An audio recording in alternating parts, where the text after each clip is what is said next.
നമസ്കാരം. ഇൻഫിനിറ്റ് സ്റ്റോറീസിന്റെ പുതിയൊരു അധ്യായത്തിലേക്ക് എല്ലാവർക്കും സ്വാഗതം.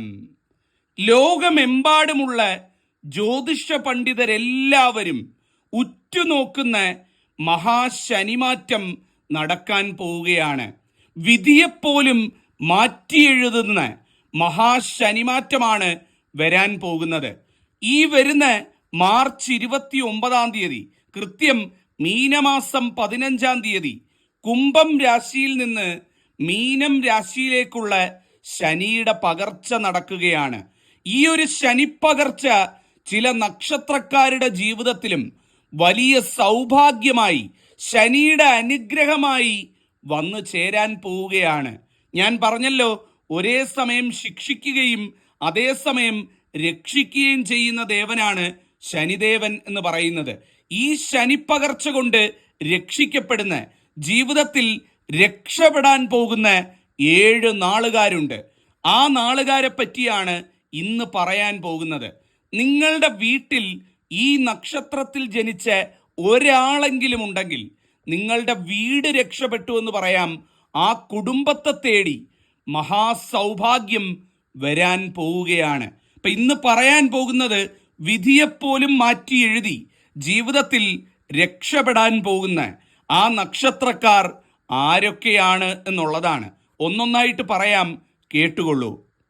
ഇതിൽ ഒന്നാമത്തെ നക്ഷത്രം എന്ന് പറയുന്നത് വിശാഖം നക്ഷത്രമാണ്. ജീവിതത്തിൽ ഒരുപാട് പ്രയാസങ്ങളിലൂടെ, ഒരുപാട് തിരിച്ചടികളിലൂടെ കടന്നുപോയ ഒരു നക്ഷത്രമാണ് വിശാഖം നക്ഷത്രം എന്ന് പറയുന്നത്.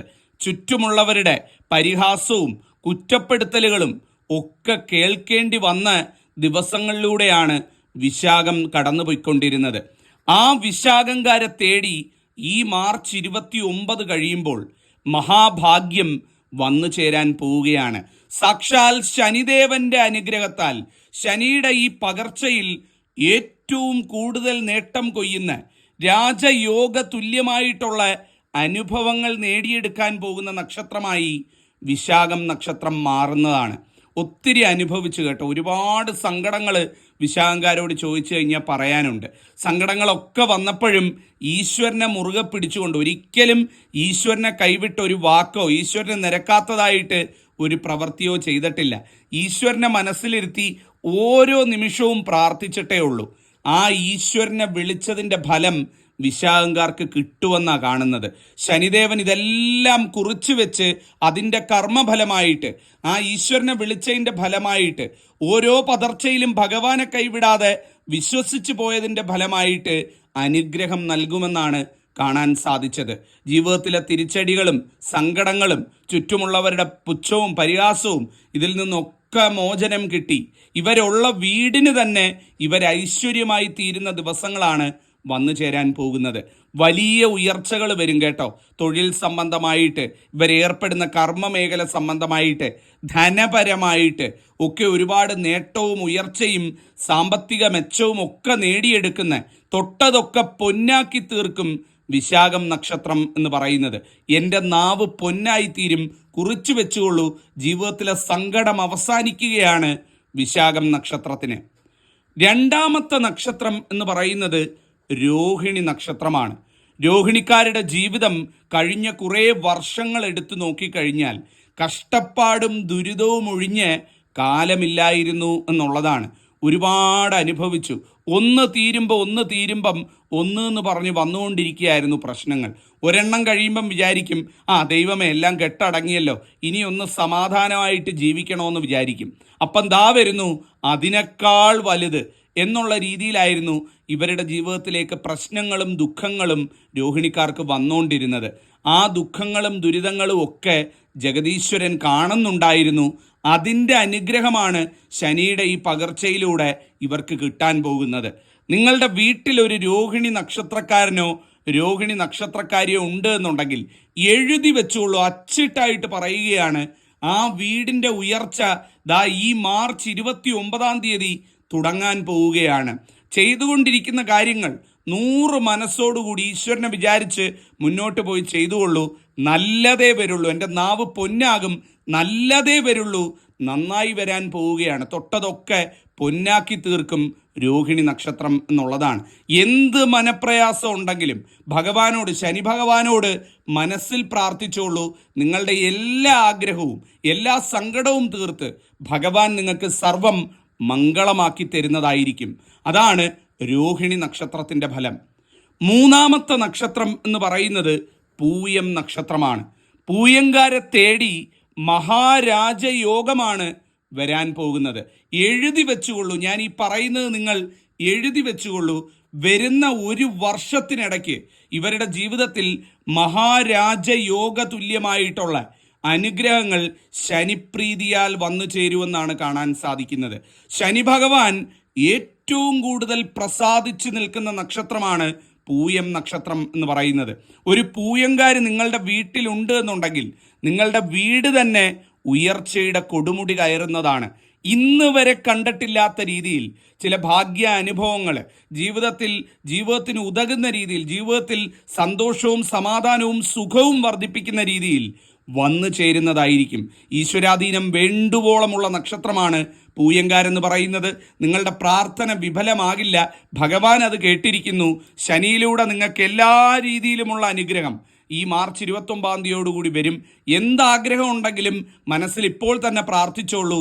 അതൊക്കെ സത്യമായി തീരുന്ന ദിവസങ്ങളാണ് വന്നു ചേരാൻ പോകുന്നത്. അടുത്ത നക്ഷത്രം എന്ന് പറയുന്നത് ചിത്തിര നക്ഷത്രമാണ്. ചിത്തിരക്കാര് ഈ വീഡിയോ കാണുന്നുണ്ടെങ്കിൽ ഒരുപക്ഷെ ഞാനിത് പറയുമ്പോൾ നിങ്ങൾ ചിരിക്കും. ഇതൊക്കെ ഞാൻ കുറേ കേട്ടിട്ടുണ്ട്, ഒരുപാട് കാലമായിട്ട് ഞാൻ അനുഭവിക്കുന്നതാണ്, ഒരു മാറ്റമല്ല, ഈശ്വരൻ എന്നെ വേണ്ട. ഇതൊക്കെയാണ് ചിത്രക്കാരുടെ മനസ്സിൽ പൊയ്ക്കൊണ്ടിരിക്കുന്നത്. അവരുടെ കുറ്റമല്ല. അവരുടെ ജീവിതത്തിൽ ഒരുപാട് ദുരന്തങ്ങൾക്ക്, ഒരുപാട് ദുഃഖങ്ങൾക്ക്, ഒരുപാട് തകിടം മറിയലുകൾക്ക്, ഒരുപാട് നഷ്ടപ്പെടലുകൾക്ക്, ഒരുപാട് കൈവിട്ടു പോകലുകൾക്കൊക്കെ സാക്ഷിയാകേണ്ടി വന്ന ഒരു നക്ഷത്രമാണ് ചിത്തിര എന്ന് പറയുന്നത്. ഒരുപാട് സങ്കടങ്ങളുണ്ട് കേട്ടോ. ഈ വീഡിയോ കാണുന്ന സമയത്ത് പോലും ചിത്രക്കാരുടെ മനസ്സിൽ 100 സങ്കടങ്ങളും വിഷമങ്ങളുമാണ് ഓടിക്കൊണ്ടിരിക്കുന്നത്. ചെന്ന് കിടന്നാൽ പോലും ഉറങ്ങാൻ പറ്റാത്ത രാത്രികളും ദിവസങ്ങളും ചിത്തിരക്കാരുടെ ജീവിതത്തിൽ മിക്ക ദിവസവും അങ്ങനെയാണ് എന്ന് പറയാൻ സാധിക്കുന്നതാണ്. ശരിയല്ലേ? ചിത്തിരക്കാർ ഇത് കേൾക്കുന്നുണ്ട്. വേറെ ആർക്ക് മനസ്സിലായില്ലെങ്കിലും നിങ്ങൾക്ക് മനസ്സിലാകും എന്ന് വിചാരിക്കുന്നു. പുറത്തുനിന്ന് നോക്കുന്നവർക്കൊന്നും ഇവരെ മനസ്സിലാവണമെന്നില്ല കേട്ടോ. അതിൻ്റെ കാരണം വേറെ ഒന്നുമല്ല, ഇവരൊന്നും പുറത്ത് കാണിക്കാറില്ല. കഴിയുന്നതും എല്ലാം ഉള്ളിൽ അടക്കി പിടിക്കാറേ ഉള്ളൂ. അടക്കിപ്പിടിച്ച് ഈശ്വരനോടാണ് ഇവർ പറയുന്നത്.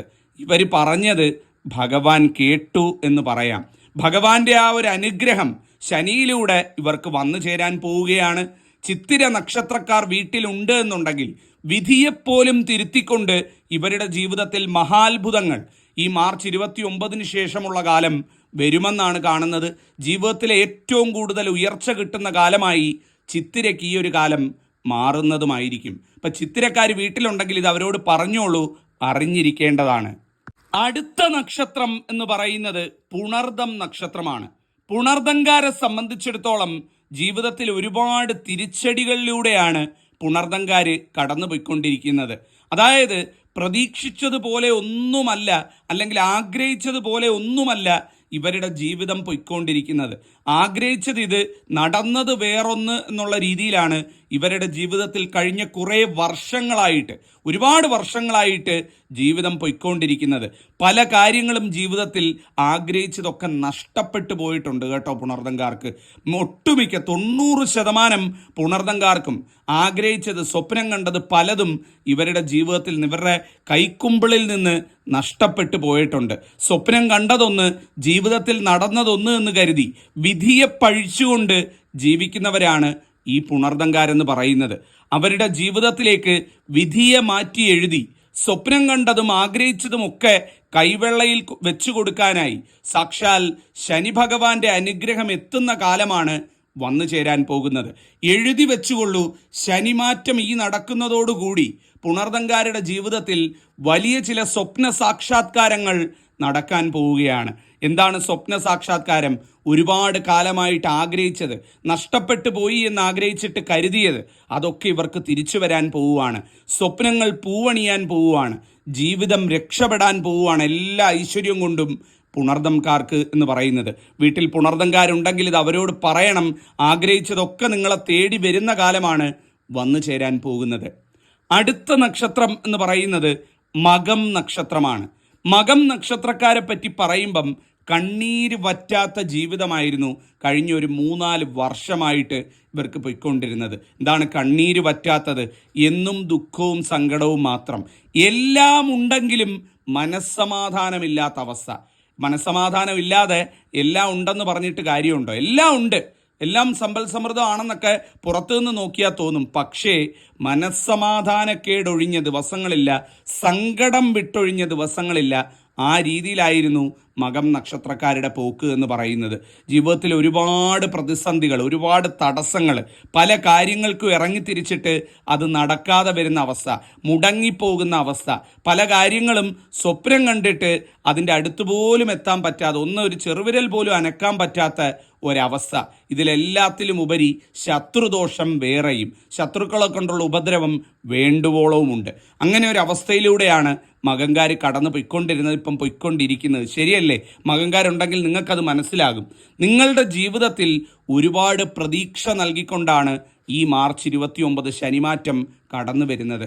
നിങ്ങളുടെ ജീവിതത്തിലെ ഒത്തിരി നാളായിട്ടുള്ള ആഗ്രഹങ്ങൾ സബലീകരിക്കപ്പെടുന്ന, ഇറങ്ങിത്തിരിക്കുന്ന കാര്യങ്ങൾ വിജയിക്കപ്പെടുന്ന, നിങ്ങളെ തേടി തൊഴിൽപരമായിട്ട് കർമ്മമേഖലയുമായിട്ട് ബന്ധപ്പെട്ട് ഉയർച്ച തേടി വരുന്ന, അംഗീകാരങ്ങളും പുരസ്കാരങ്ങളും തേടി വരുന്ന, നിങ്ങളുടെ ജീവിതത്തിൽ ചില അധികാര സ്ഥാനങ്ങളൊക്കെ കൈയാളാനുള്ള അവസരം തേടി വരുന്ന ഒരു അത്ഭുത കാലത്തേക്കാണ് നിങ്ങൾ കാലെടുത്ത് വയ്ക്കാൻ പോകുന്നത്. ഈ ഒരു ശനിമാറ്റം നടക്കുന്നതോടുകൂടി ഇവരുടെ ജീവിതം മാറിമറിയും. ഇവരുടെ ജീവിതത്തിൽ സൗഭാഗ്യം അതിൻ്റെ ഏറ്റവും ഐശ്വര്യമാർന്ന വർണ്ണക്കൊടി പാറിച്ച് ഇവരെ രക്ഷപ്പെടുത്തുന്നതായിരിക്കും. സാക്ഷാൽ മഹാവിഷ്ണു ഭഗവാന്റെയും മഹാലക്ഷ്മി ദേവിയുടെയും മഹാശനിദേവന്റെയും അനുഗ്രഹം ഇവർക്കുണ്ട്, നന്നായി വരുന്നതായിരിക്കും. അവസാനത്തെ നക്ഷത്രം എന്ന് പറയുന്നത് ആയില്യം നക്ഷത്രമാണ്. ഒരുപാട് കണ്ണേറും പ്രാക്കും എരിച്ചിലും ശാപവും ഒക്കെ ഏറ്റു നിൽക്കുന്ന, എങ്ങോട്ട് തിരിഞ്ഞാലും ശത്രുക്കളിൽ നിന്നുള്ള ഉപദ്രവവും പ്രാക്കും വിളിയും ഒക്കെ ഏറ്റു നിൽക്കുന്ന, വല്ലാതെ കിടന്ന് വലഞ്ഞുകൊണ്ടിരിക്കുന്ന ഒരു നക്ഷത്രമാണ് ആയില്യം നക്ഷത്രം എന്ന് പറയുന്നത്. ജീവിതത്തിൽ ഒരുപാട് തിരിച്ചടികളും പ്രശ്നങ്ങളും മനപ്രയാസങ്ങളും ഒക്കെ ആയില്യംകാർ അനുഭവിക്കുന്നുണ്ട്.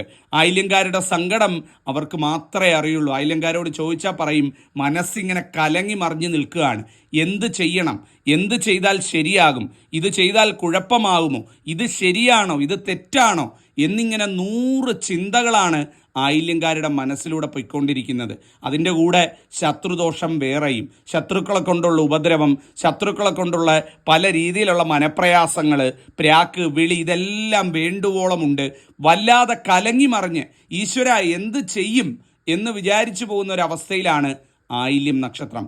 എന്നാൽ ഇവരുടെ ഈശ്വരനെ വിളി ഭഗവാൻ കേട്ടു എന്ന് പറയാം. ഈ ശനിമാറ്റം ശനിപ്രീതിയാൽ ഏറ്റവും കൂടുതൽ നേട്ടം കൊയ്യുന്ന നക്ഷത്രമായി ആയില്യം മാറുന്നതാണ്. ഞാൻ ഈ പറയുന്നത് കുറിച്ചു വെച്ചുകൊള്ളൂ. നല്ല സമയം തെളിയുകയാണ്. രാജയോഗ തുല്യമായിട്ടുള്ള അനുഭവങ്ങൾ നിങ്ങളെ തേടി വരുന്നതായിരിക്കും. ഈ ശനിമാറ്റത്താൽ ഏറ്റവും നേട്ടം കൊയ്യുന്ന 7 നാളുകാരിൽ ഒരുത്തരാണ് നിങ്ങൾ എന്ന് പറയുന്നത്. അപ്പം ഈ ആയില്യം നക്ഷത്രമാണ് അവസാനത്തെ നക്ഷത്രം. അപ്പം ഈ 7 നാളുകാരിൽ ഒരാളെങ്കിലും വീട്ടിലുണ്ടെങ്കിൽ മഹാഭാഗ്യം വരുന്നു. ധൈര്യമായി മുന്നോട്ട് പോയിക്കോളൂ. ജഗദീശ്വരൻ അനുഗ്രഹിക്കട്ടെ, ജഗദീശ്വരി അനുഗ്രഹിക്കട്ടെ. നന്നായി വരട്ടെ. നന്ദി, നമസ്കാരം.